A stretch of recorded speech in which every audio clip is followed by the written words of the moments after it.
मैया आगे सखिया के डीलर कोरिया बना ले। जरा सभी कैमरा वाले को हाई कर दीजिए। सबसे पहले हमारे कुंदन म्यूजिक तन्नू म्यूजिक सेंटर वाले को कीजिए तो हेलो बोले हेलो हेलो हेलो, कैसे हैं आप लोग? और इधर भी बोल दीजिए कैसे हैं आप लोग?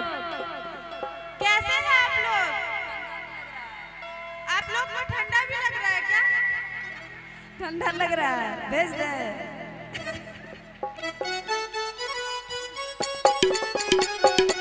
क्या बात है जी, ताली के साथ